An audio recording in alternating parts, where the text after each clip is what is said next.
very difficult for a historical scholar to be brief, so I better get to it. I'm going to be a little different than the rest. Rather than going into a report on the major findings of the history section, I just think I'll instead offer some insights on the 4 challenges that face Borderlands history in general, the details of the empirical findings and theoretical reflections that we come up with will be presented in our Saturday session, so I encourage you to attend. The first challenge is the importance of the historical perspective. History is messy. It's a collection of scholars exchanging different, often conflicting analyses. Historical scholars are slaves to their documents, and the past is always incomplete because of the paucity of sources, so history is hard to do. And this is particularly the case for Borderlands history, which is not a single history, divided from other histories by national borders, but is rather an amalgam of 2 or more histories. So Borderlands history is a study of entanglements, not linear narratives or detachments resulting from the border. So in our project, we had to select a number of themes. You can see them here. Can do everything, but the paramount goal is to demonstrate the constructed, historically contingent, and multifaceted nature of these themes. Draw your attention to Liam McDowell, who argues for bringing history back in.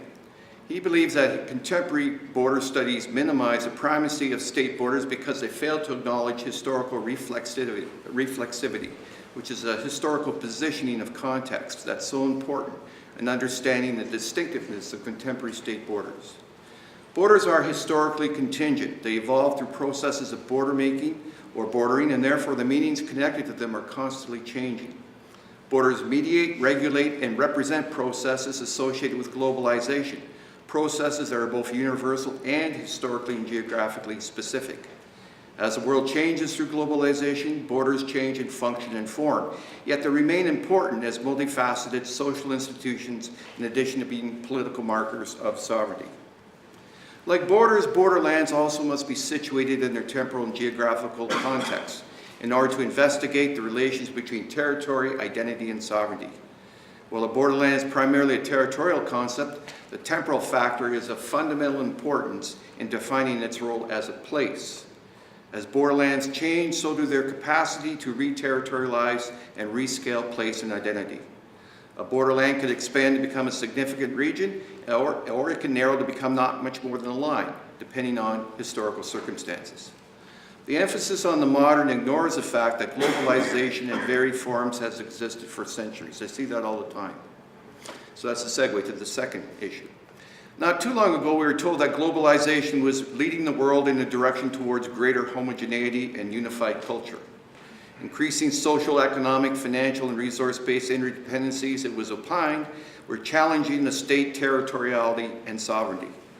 And you had people like Appadurai, who argued that nation-states, by implication, regions and borders are increasingly irrelevant in a postmodern, post-colonial, and soon-to-be post-national world, where electronic communications have resulted in networks replacing traditional geographical spaces as their major frames of affiliation. So out of this thinking came a number of books with sensational titles. The End of Geography, The End of History, The Death of Distance, The Borderless World, A Flat World, The Vanishing of Distance, and the Spaces of Flows replacing the spaces of places. In the most recent phase of globalization, boundaries have indeed evolved into third spaces. Nevertheless, territories and therefore borders, both formal and cultural, still matter. We're finding that out. People crave definitions, and borders serve to define territory and thus articulate identity. So borders are enduring as well as malleable. And just as borders have not disappeared, neither has space. While time is moving faster and fixed distance is more easily overcome, space and time are not absolutes. A hyperglobalist thesis argues for the annihilation of space as well as the end of the nation state. But space still matters. It's never fully conquered. While globalization brings places closer together in time, distance in its various forms still exists. The end of both history and geography is not imminent, and borders are not disappearing.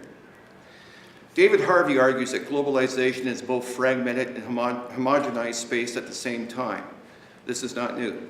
Competition has created uniform patterns of consumption and exchange and heightened local differences as various places seek to attract capital. Differences in access to the means of transportation and communication increase disparities. So globalization has always been paradoxical. While some have been able to exploit the fluidity of the global economy, others have not. Uneven geography ensures that such differentiation exists even in the face of economic, cultural, and social mobilities that reshape but do not eliminate territories and by association borders. Because the most recent phase of globalization has reconfigured past systems of movement into new sets of mobilities, it's important to comprehend what flows, corridors, and networks existed previously in order to understand what is happening currently and to appreciate how people have experienced and adapted to such change.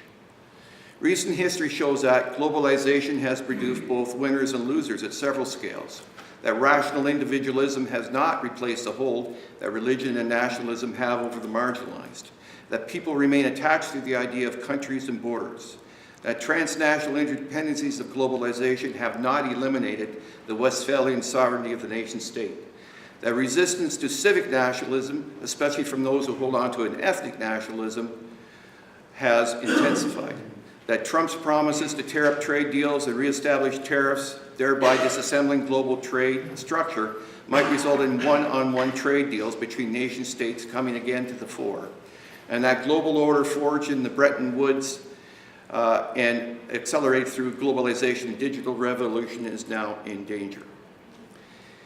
History helps us put globalization in perspective. It's not a new phenomenon. The German historian Sebastian Conrad argues that nationalism and globalization throughout the world at the turn of the 20th century were dependent on each other.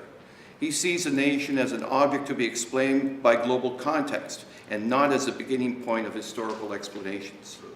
The globalization that emerged with the unraveling of Keynesian and Fordism and the emergence of neoliberalism and post-Fordism in the 1970s and 80s signaled in some ways a return to the Manchester free trade globalization that predominated early in the late 19th and early 20th centuries. So history shows us that globalization is a movement that has not occurred independently of the nation state.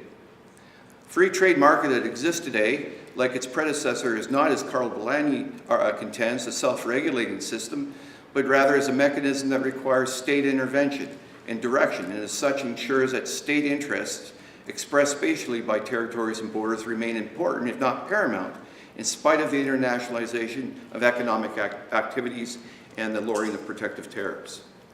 When neoliberalist globalization disrupts societies through elitism, speculation, and monopolization, Polanyi argues, collective counter-movements emerge that have different political orientations. We're seeing them today. Their actions tend to adhere to the more extreme poles of the ideological continuum, surfacing either as support for socialism or the current populist-based anti-neoliberalism that lay at the foundation of Brexit and the election of Trump. Although it's unlikely that Keynesian economics will return at any time soon, there might occur a reconfiguration of the current world order and a reemergence of the tariffs and nation-to-nation trade deals. Knowledge of history and its inevitable cycles makes us contemplative of such possibilities. Until the third is nation-state versus Borderlands-based history. Until recently, the transnational approach in the field of Borderlands history occupied a marginal position in scholarship, as historians operated largely within the confines of their respective nation-states. This is particularly the case for the US and Canada. As many have argued, the US was a product of revolution, created by rebels who wanted to limit the role of government and for whom the only inalienable entitlement was life, liberty, and the pursuit of happiness. Drawing upon inspiration from the Enlightenment and religion, the revolutionaries saw America as a shining example for the rest of the world. A new Jerusalem, a city upon the hill. America was in some sense the antithesis of what was wrong with the old world. So the American sense of mission is inseparable from the founding of the US as a nation. Individualism and equality of opportunity would be the hallmarks of this new society.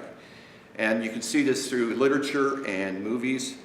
And a cynic, not me, might argue that often myth informs American politics more than history. But in Canada, the break with and the rejection of Europe, decisive in the making of the American people, didn't take place. In the formative period of Canadian history, the immigrants' arrival in North America represented not a rejection of Europe, but an affirmation of many of Europe's values. So our credo is peace, order, and good government. And our evolution was, our society is based on evolution, not revolution so much. But what happens is that the subject of transnationalism has not been well received in Canada because there's a very strong nationalist-based history. And there's a number of people who have espoused such arguments, but I don't have time to go into that. So, despite the increasing work done from a transnational perspective in the Borderlands approach, Canadian and American historians continue to work primarily on topics relevant within the borders of their own nation states. So most work is still characterized by unsettled centrist paradigms and continue to preserve long-established distinctions between imperial and national histories, immigrant and indigenous subjects, and state and non-state realms. So I'm arguing that in the case of Canada, there needs to be a corrective to the prevailing nationalist exegesis. And in the case of the US, there needs to be a corrective to the prevailing exceptionalist exegesis. So I think there's merit in looking at North America sideways. Finally, Borderlands history, which recognizes that borders are often areas of dispute, ambiguity, and cultural mixing, is particularly offsetting to people seeking clear, concise answers. So this makes it difficult for their Borderland historian to cross over into the world of policymaking. One question that's often asked of me, especially from policymakers, is, well, of what value is a historical perspective to the policymaking process? I always have a difficult time trying to answer the question. I refer to you to John Tosh, who says that historical research reminds policymakers that they need to give due diligence to three issues: questions of context, the study of process, and questions of difference. Much of the policy literature on borders only pay lip service to the history of Borderlands. In such work, history often has no formal role other than to provide context. Historical data are collected, but are not really analyzed or interpreted. And the data that are gathered are most often those of the recent past. Or in some cases, certain parties have usurped history to support their case for greater economic integration within a cross-border region. The Atlantica region is an example of that. So there's little reference made to studies conducted by practicing historical scholars that actually analyze the past. So finally, how do we elevate the position of historical scholarships in Borderlands studies? I don't have a definitive answer, but I have two suggestions. One is that Borderland historians and historical scholars should partner and network with Borderland scholars from other disciplines who, because of their shared interest in understanding the changing nature of borders in Borderlands, are more likely to champion the inclusion of historical scholars in social science research. I think we've done this in big. And two, it's important for scholars of Borderlands history to bring their historical studies of past Borderlands up to the present. This will help us deal with the concern often expressed about the relevance of history to present conditions. And Borderlands historians need to speak to the present and draw out general ideas from the work and communicate them in policy terms.